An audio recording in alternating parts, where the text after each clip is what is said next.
Election 2024 is less than a year away, and the matchup seems like it'll be a rematch of 2020, Joe Biden versus Donald Trump. But the prospect of another Trump term, its implications for America and democracy, is already setting off alarms. So much so, The Economist has labeled the former president, quote, the biggest danger to the world in 2024. According to the influential London-based magazine, quote, a second Trump term would be a watershed in a way the first was not. Victory would confirm his most destructive instincts about power. His plans would encounter less resistance. Remarkably, his plans and those of his enablers are being talked about openly. There was the bombshell report from the New York Times that revealed that Trump wants to use the Justice Department to exact revenge on his political adversaries. The New York Times also reported on plans for an extreme immigration crackdown that would include, quote, sweeping raids, giant camps, and mass deportations. According to a new report from Axios, Trump allies are pre-screening the ideologies of thousands of potential Trump administration employees to expand Trump's power at every level of the U.S. government. And Trump is backing up these dangerous plans with violent rhetoric that should alarm anyone who cares about democracy and the rule of law.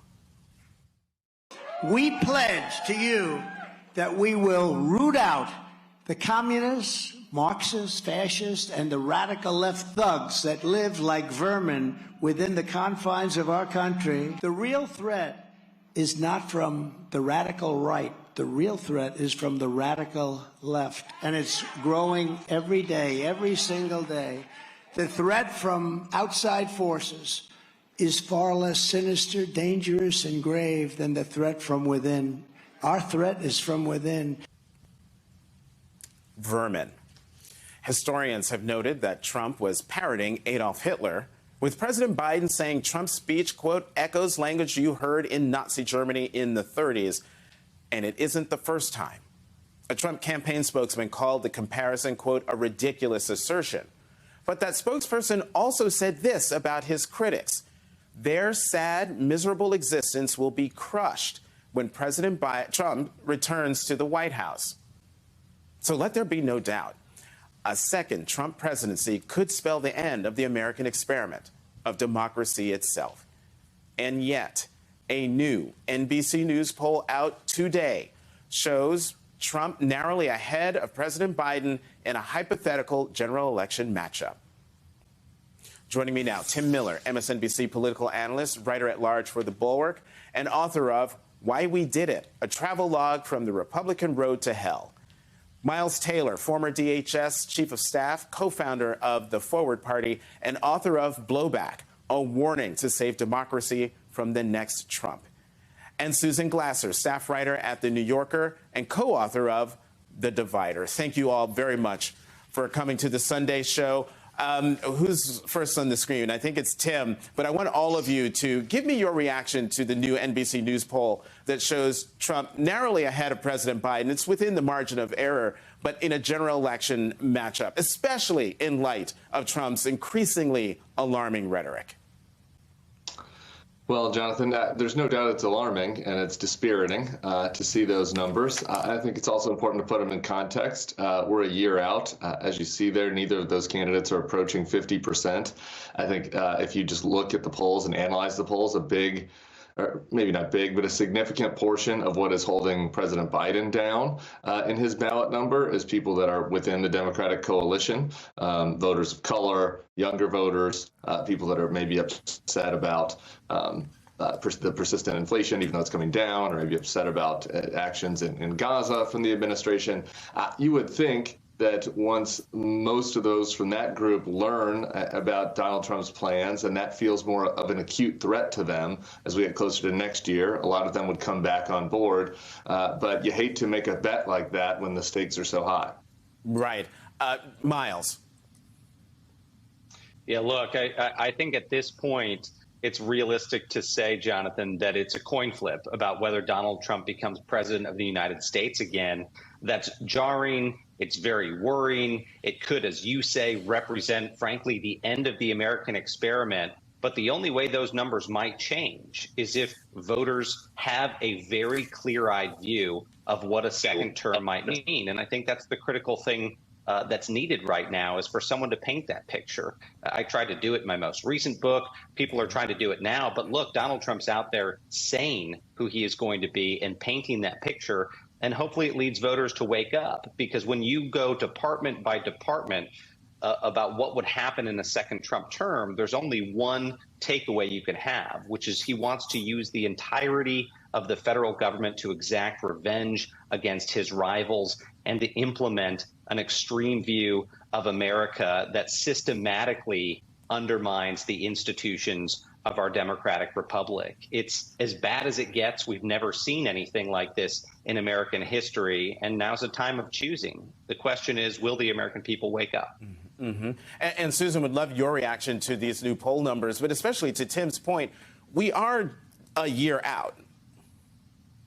Well, that's right. I mean, I look at that 46% number for Donald Trump, and what that says to me is that Republicans are sticking with their candidate. Remember that 46% is basically exactly what Donald Trump received in the 2020 election, and not that different from what he received a bit more in the 2016 election. The Republican coalition has made a choice to stick with Donald Trump, notwithstanding his unprecedented effort to overturn the legal results of an American election and all the other things, not including 4 indictments and the like. The difference is that Democrats and Democratic-minded independents are sending a message right now, which is that they're not yet comfortable, they're not yet on board with Joe Biden in the next year. And so it's really a focus on what can Biden do to bring the Democratic coalition back.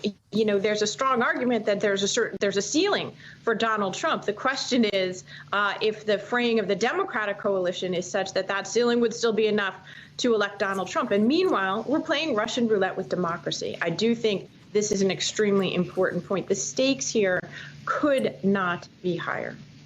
And, you know, to your point, Susan, the NBC News poll does say while Biden's support has changed throughout the year, albeit within the margin of error, Trump's has barely budged in the poll, just sort of amplifying what you just said. Tim, you recently interviewed former Trump White House chief strategist Steve Bannon on Showtime's The Circus. Let's listen.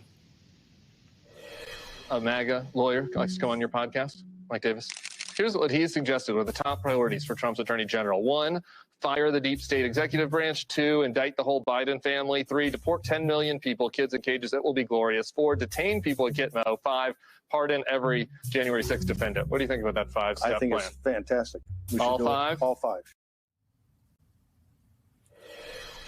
So we've all been talking about, potential extreme Trump policies.